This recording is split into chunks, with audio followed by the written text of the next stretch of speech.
7 reasons Bruce Lee may have been superhuman. Number 10.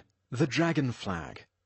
Bruce Lee was fanatical about fitness. According to his widow, Linda Lee, there was never a moment Bruce wasn't working out. The guy would watch TV doing full splits. Of all the muscles in the body, Lee was most concerned with building up his core, as he believed that the core, stomach area, is used in almost all movements, hence was greatly important to martial arts. In his quest to improve his core strength, Lee invented something now known as the Dragon Flag, in his honor. If you couldn't guess already, it's considered one of the most difficult core exercises out there, because Lee didn't mess around. Stallone may have brought the move to people's attention in Rocky IV, but Lee took it to another level, reportedly being able to support his entire frame on the edge of a bench, with only his shoulders touching anything, all the while the rest of his body remained perfectly rigid and horizontal to the ground. Just imagine for a second that you'd been scheduled to fight Lee and heard all these rumors about him, only to see him floating in mid-air.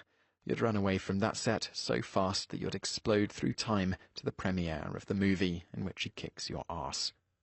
Number 9. Catching rice with chopsticks. Remember that scene in The Karate Kid where Pat Morita catches a fly with chopsticks? Yeah, Bruce Lee topped that. It was reported that Bruce was so keen to increase his reflexes that he would throw rice into the air and try to catch it on the way down, because being able to react to a small piece of rice travelling straight down is clearly the best way to prepare for large men trying to punch you. Although seemingly impractical, the sheer amount of dexterity and skill required for such a feat meant that his hands had to be permanently balled into fists near women, so their hips wouldn't detach themselves from their body and instinctively run towards him. Probably. Number 8. He was too strong for regular heavy bags. In his time, Lee used a multitude of custom-built exercise machines that were usually created just for him by a close friend, James Lee. Some of them were made due to requests from Lee himself, others were built out of sheer necessity. Lee's heavy bag is an example of the latter. Coming from an unknown source, Lee's custom heavy bag literally taunted others with its immense size. Normal heavy bags clock in at around 70 pounds, with some clocking in at a much meatier 150. Lee's weighed 300 pounds, and it was filled with friggin' metal. Not because he was showing off, but because he literally couldn't use a lighter, non-metallic one without breaking it. There are conflicted and often confused stories that claim Lee was able to kick a heavy bag clear through the ceiling. Though he may not have ever done that, he did give a guy whiplash by kicking one too hard. Seriously. Number 7. One-fingered push-ups, one-armed pull-ups. How many push-ups could you do right now? If the answer is anything other than so many the earth will think I'm trying to mate with it, you're not up to the standards of Bruce Lee. In his younger days, Lee reportedly liked to show off while training, and one of his favourite tricks was with one-fingered push-ups. It's exactly what it sounds like, and Bruce did them for no other reason than to show that he could. What's your party trick? Bet it seems kind of sucky now, doesn't it? Bruce's immense strength wasn't just limited to his fingers either. He was able to do one-armed pull-ups, with some sources claiming he was able to bust out 50 like it wasn't even a big deal. Of course, this ability wasn't unique to Bruce, but the fact he did it simply because he could kind of makes you proud to live in a world where his biceps existed. Number 6. The 1-inch punch. This is one of Lee's more famous feats, and it's no surprise why. Lee was able to summon so much power in his arms that he could knock a fully grown adult male over from less than an inch away.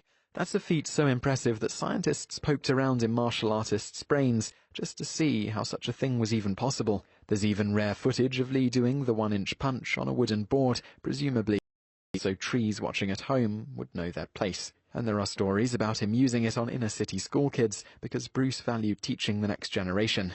Lesson 1. Don't mess with him. Number 5. You literally couldn't punch him. Bruce Lee, being a huge star who was famous for being really, really good at fighting people, naturally spent a lot of his time being challenged to street fights because people in the 70s were shockingly stupid. The fights almost always ended the same way, with Bruce shrugging them off because fighting random passers-by served no purpose. Sometimes, though, the challengers just plain insisted, and thus Bruce had to get nasty. In his life, there were 3 verified times Lee was challenged to a fight, and none of his opponents could even land a single hit on him. He was simply too fast. When he was challenged on the set of Enter the Dragon, Bruce took apart his opponent by deftly avoiding every blow and by locking him against a wall. He then stood up and gave him a lesson. Admittedly, I failed to see the logic in teaching a guy who starts random street fights how to better beat people up. I won't question it though, purely because I'll be dead one day, and I'll have to justify my decision to Lee and his ghost army. Number 4. He could grab a coin out of your hand and replace it with another coin. Lee's speed is so legendary that most cheaters have a photo of him on their walls, and Usain Bolt has to watch his movies in slow motion. One of Lee's most impressive feats of speed was his ability to snatch a coin from your hand. The usual protocol would be Lee placing a coin in your hand, after which it'd stand a few feet away. He'd then instruct you to close your palm as soon as you saw him move. When you saw the blur of movement that was Bruce Lee, you'd snap your hand shut and feel a round object. Your smugness would only last so long though, since your next sight would be Lee smiling while holding your coin, leaving you to open your own hand and see a different coin that Lee had placed there in less than a second. This was usually the last thing most fans saw before their heads exploded out of frustration. It's no surprise that Lee died young. He clearly experienced time at twice the rate normal people do. Number 3. He was too fast for the cameras to film. It's an oft-repeated fact that Lee's movements were too fast for cameras to film, so they had to slow down the footage. Well, there's some truth to that. For some reason, though, people seem to miss out the coolest part. When this problem first arose, Lee was on the set of The Green Hornet, where he noted that all of the fight scenes simply showed him standing still while people fell over in front of him. For some reason, the show's producer didn't like the idea of a sidekick with magical mind powers, so he asked Lee to slow down, which he did, which produced a blur instead. Lee was so fast he had to slow down to be seen as a blur. Number 2. He once dislocated a guy's shoulder with a slap. If you're going to claim someone has superhuman powers, it makes sense to show them completely outclassing a regular person. Because this is Bruce Lee, though, how about we have him outclass a highly trained martial artist instead?